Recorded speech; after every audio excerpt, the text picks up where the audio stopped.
So, are you going through a difficult time whereby you have actually lost the loved ones and you are still in the process of grieving? So, how do you explain all of that in a Christian manner? Welcome back to my channel. I'm Adeline. I'm a child of God, and I just wanted to share with you one of the books that I have actually picked up from a local bookstore called The Great Big Sad. Typically, I love books, and books is really a very good way to explain in a different manner from a third party, from an author, and also it gives you content as well to teach you how to relate certain matters, especially to your children who you might be at loss in guiding them in certain things. Like, for example, in times of grief where someone dear to you in the family has actually passed away. So my dad has passed away 6 months ago, and we were just literally preparing for it for the past 2.5 years since he was actually diagnosed with cancer. And whether it was prepared or not prepared, you could actually feel the immense amount of grief, especially at this ending of life, whether you were being prepared in the early part of the grief or at the middle or even at the end. Grief does come along the whole journey, which I have actually shared in my previous video, so do check it out. So grief goes up and down, and we don't go back to actually grieving in a different manner, whether is it shown in terms of anger, in terms of sadness, or even self-denial. For me even, I'm still grieving, and for obvious reasons, because I will always miss my dad, but it is also the Christian hope that all of us one day will reunite and have the great reunion in heaven. One of the things that I thought would actually be useful was to actually to help even others or your own children to go through the grieving stage. After all, my children, who is age 11 and 7, they have been seeing their granddad every single day of their life, because my dad just lives upstairs in our apartment and we do see each other every day. So he became really a part of every single moment. From the time that we wake up, he will text us, where's mom is, what are your plans for today, do you need me to pick up the kids, what's mom's cooking for lunch. So I was really worried about the children missing their grandfather, especially who someone has been so dearly and so part of their life. And it was something that struck me that I needed to actually go through a grieving process with them. So we have been preparing the kids for the passing away of their grandfather, especially since the cancer treatment doesn't seem to be improving, and they do see me tearing so often every time the results are not well. And I think it really depends on the emotion, on the sensitivity of each child. Each child is actually very different. For my older one, he's really sensitive. He's really sensitive to emotions, and he can really sense why are you tearing, what's happening, is there something that I can help? Whereas the little girl, she's not so sensitive, not because of age, but I think she just have a stronger character inside. And that is also what worries me as well, because when people don't show emotion so easily, it can be quite hard to actually understand what the person is actually going through. So I always think that reading a book, your children, it's always a very good thing, especially in topics that are really difficult, like in this case, a loss of a loved ones, and how that grieving process takes place, and asking them questions, that they may not have thought of. And for my boy, he cried when his grandfather passed away. You could see him weeping and sitting at the corner of the dining table, or even in his room to himself weeping. He went through that grief process. For my daughter, I actually asked her, maybe it was wrong of me to actually ask her and say, why didn't you cry? Why didn't you cry? I say, Mom, why is there a need to cry? So she's really just that strong character. I said that, but your grandfather has passed away, but Mom, there's no need to cry. Yeah, so I think that's how her character is, and really different people really grieve differently. And I just wanted to unpeel all the emotions that were going through, and this book really came to me when I was walking at a bookstore trying to find out, if there is a book, is there a simple book to actually help the kids peel, a bit of their emotions and go through, what are their feelings, what are their emotions, especially when they have lost someone really dear to them. And this book's by Christina Fox, and she has written really many good books and many series of books. And one of the other books that we are actually going through is also Tell God How You Actually Feel. So this is a good books, just to really let the kids understand the different kinds of emotions, especially what they have experienced in school. So this book really I would recommend for anyone with a child of age, especially with a child of age 6 and above, whereby they can actually understand the loss of someone really dear to them. So how this book actually goes through is that they actually go through a story of these two children, Josh and Mia, hearing the sad news from the start that they heard that their loved ones, the grandma, she passed away, and every single detail is not left alone, because they saw the mom receiving the bad news and tearing, and all these things, all these emotions that's coming up. And they said that grandma is supposed to meet me at my next basketball competition, and why is she gone? And so these are all the different emotions, the anger that comes upon because someone has failed you in the family and has left you so suddenly, right? And Mia was so upset that she starts tearing and crying. And I say, Grandma was supposed to complete a painting or finish a painting lessons with me, was supposed to teach me something new to paint, but that didn't happen, and she was tearing. And so she actually questioned, Josh was not tearing. Why Josh was reacting so differently from her when everyone in the family was upset, was tearing, when Josh was so angry.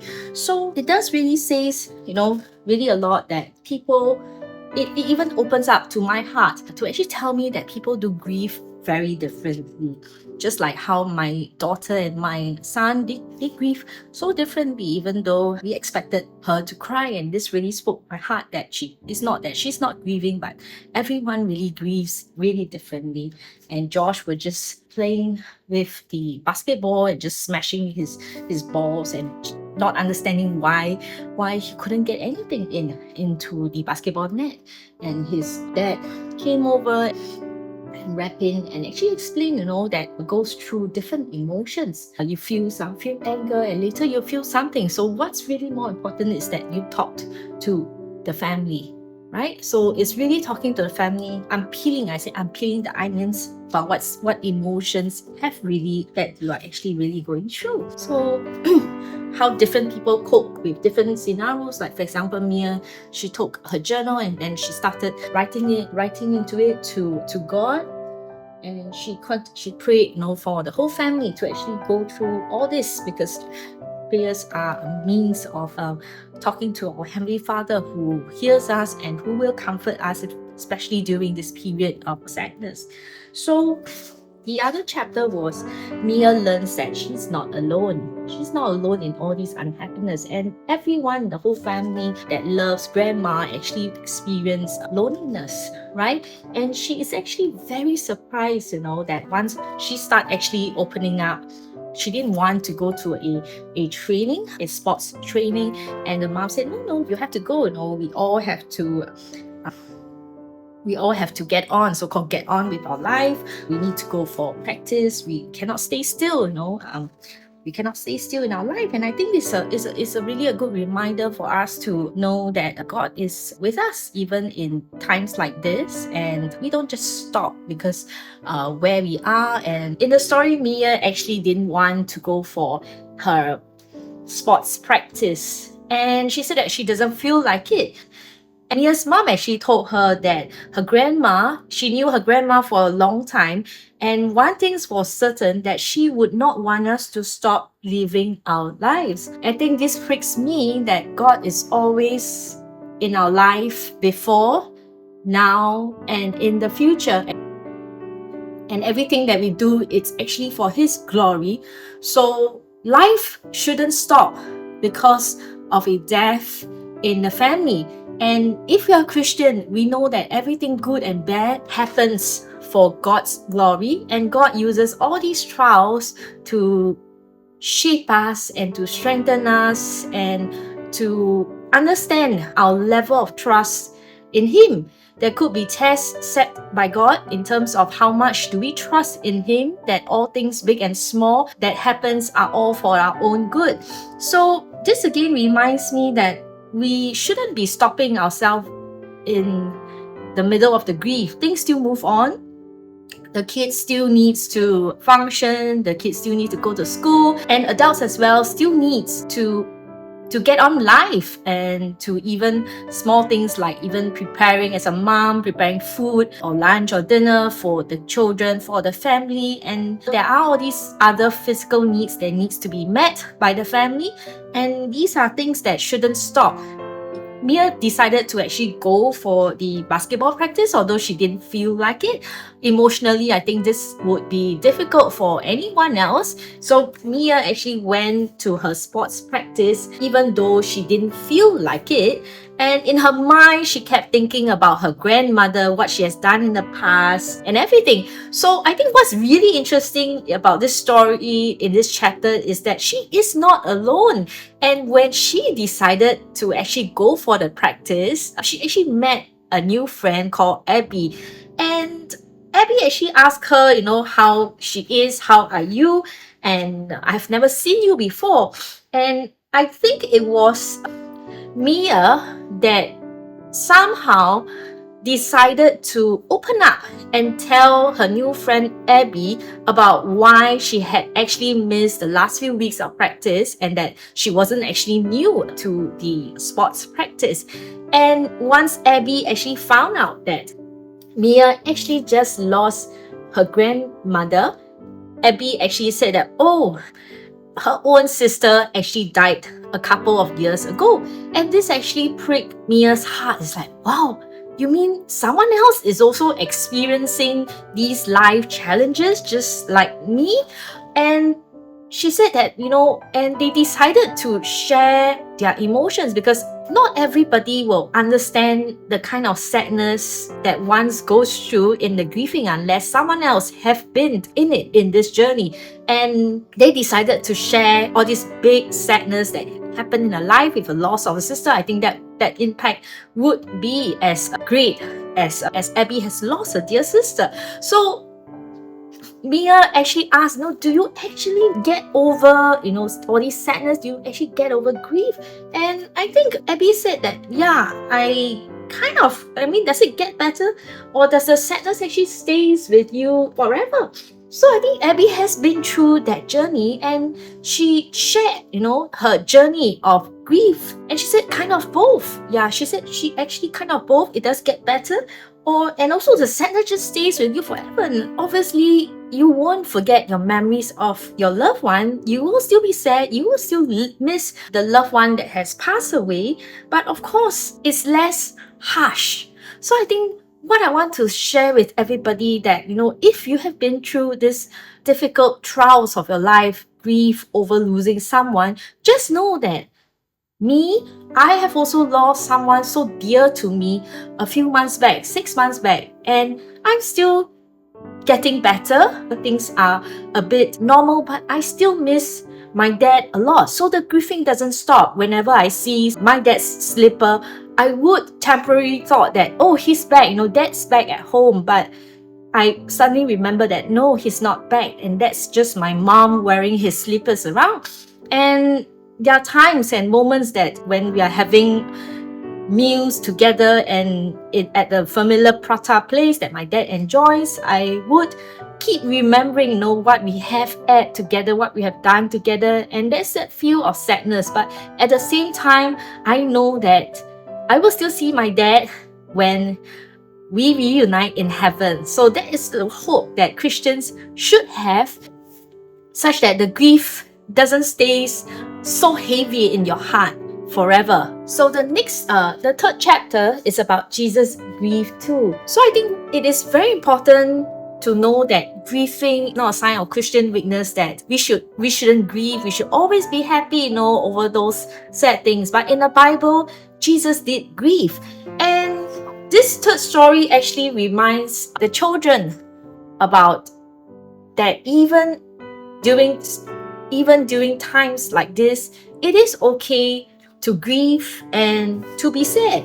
So Mia and Josh was asked to go to a Bible study class for those who have experienced the death of a loved one. So they initially thought, hey, why do we need to go for such camps, right? I think it would be very nice if the churches do organize and explain these really practical truth about death and as well as resurrection. So this chapter actually talks about some of Jesus's miracles in the book of John.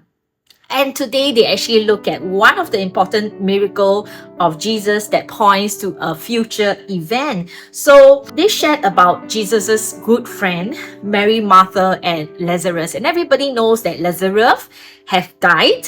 And the sisters, Mary and Martha, sent a note to Jesus to tell him to come, because your good friend has fallen sick. The thing is that Jesus did not go immediately, to save him. He waited a few days before he went down to Bethany. So when they arrived, Martha went out to greet Jesus and said, "Oh, if you are here earlier, my dear Lazarus would not have died." And Jesus told her, "I am the resurrection and the life, and whoever that believes in me, though he died, yet shall live.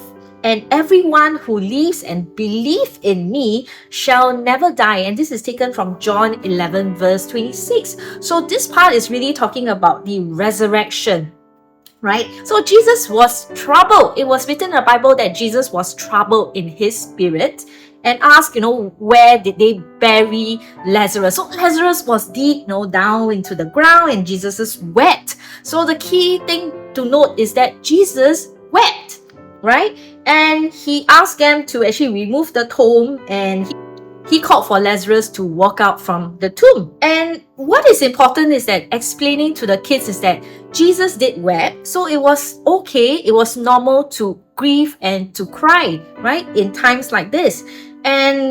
But the other important truth is that what Jesus wants to tell all of us as Christians is that it's about resurrection. So what Jesus wanted to tell all of us Christians is about the key thing about resurrection, means coming to life. That's when Mia and Josh realized that, as believers, as what Jesus have promised, that even after we have died, we will be resurrected in soul, back immediately to heaven, but our bodies, which is in the ground, would be physically resurrected when Jesus comes back in the second time. So I think this explains it very clearly from the kids' viewpoint and how the teachers would have taught through the Bible lesson, which sometimes could be a bit difficult to explain to the children unless they read it like a story. So Mia and Josh were so happy that they actually learned that their grandma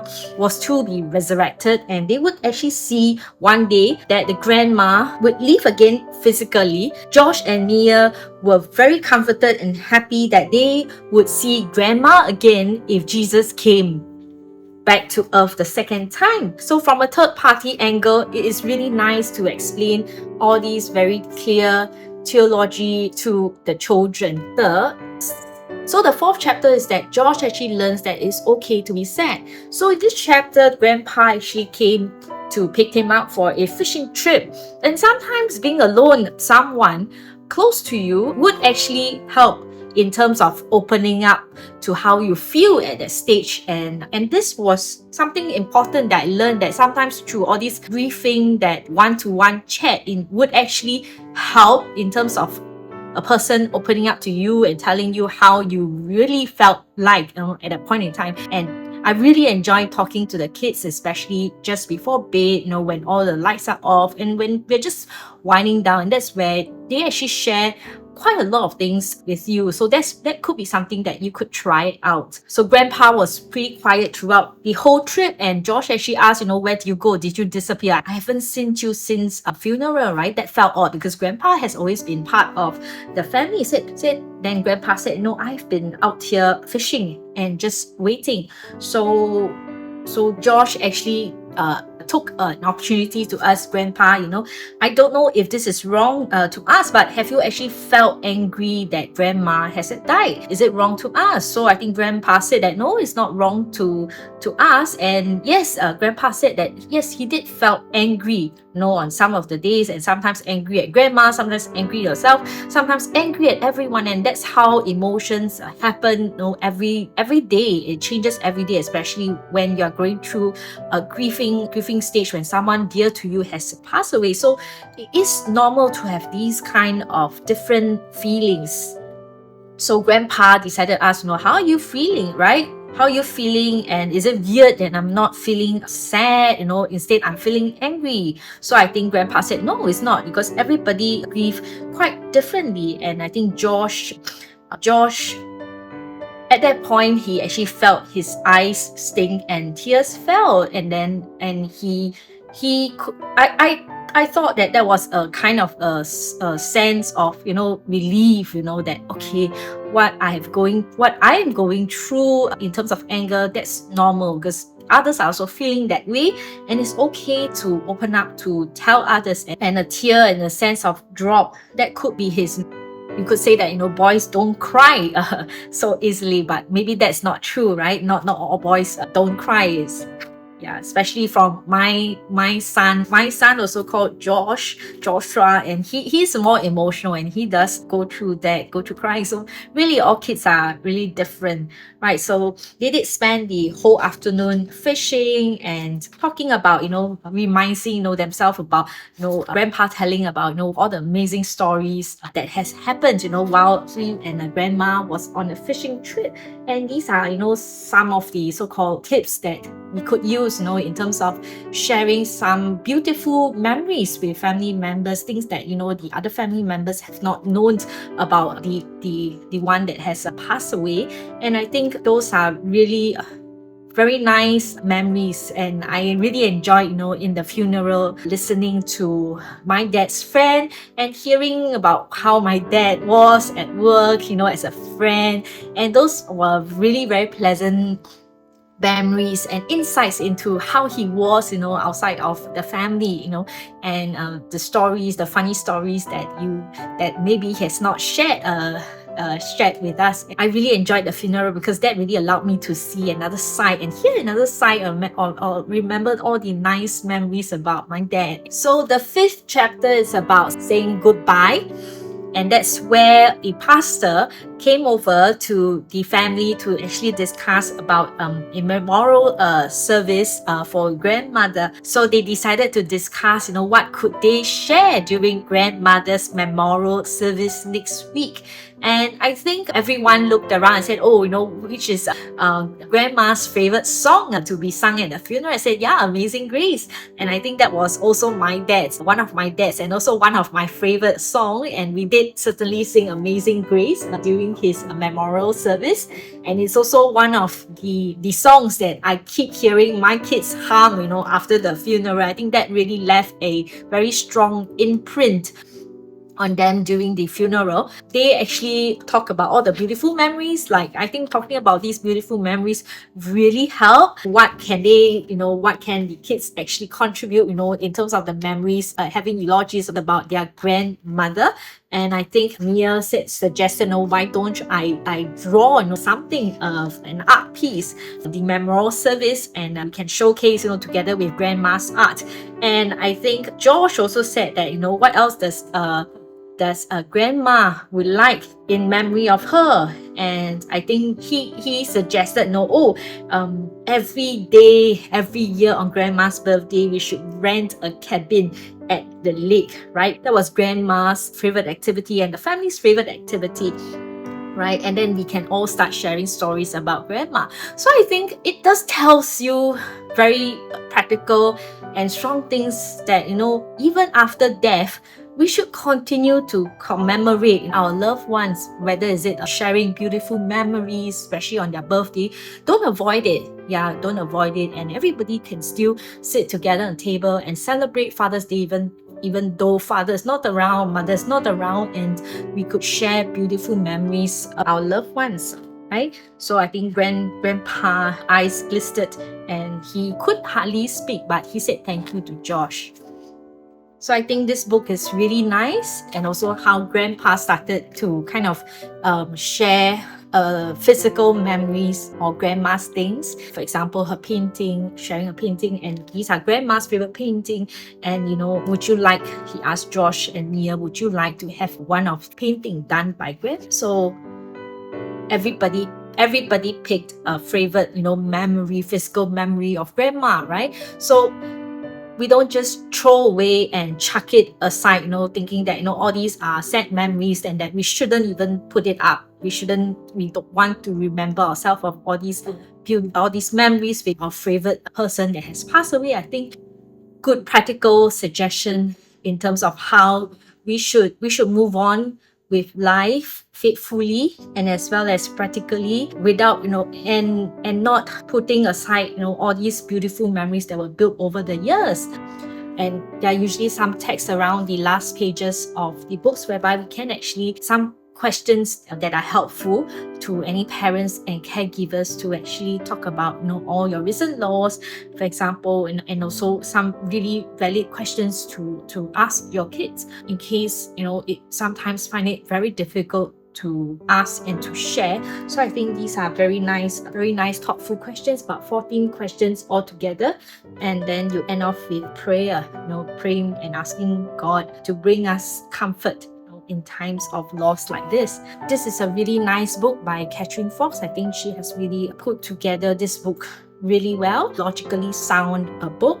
And I will also share another book in my next video, which is probably more appropriate for kids who are younger. I hope that you find this sharing really useful and you really find value in it, and you enjoy the channel. Please subscribe to the channel so that the YouTube algorithm can help to kind of spin it so that more people would actually get to see this video. More people will actually get help when they need, and that really truly you are not alone, and these are really good resources that Christian family could have, whether you are in the phase of grieving or not. I think these are real that will happen to anyone's as we go through different stages of life, and there will always be death in the family. I think these are things that that we could openly talk about and not chuck it aside. All right, I'll see you in my next video.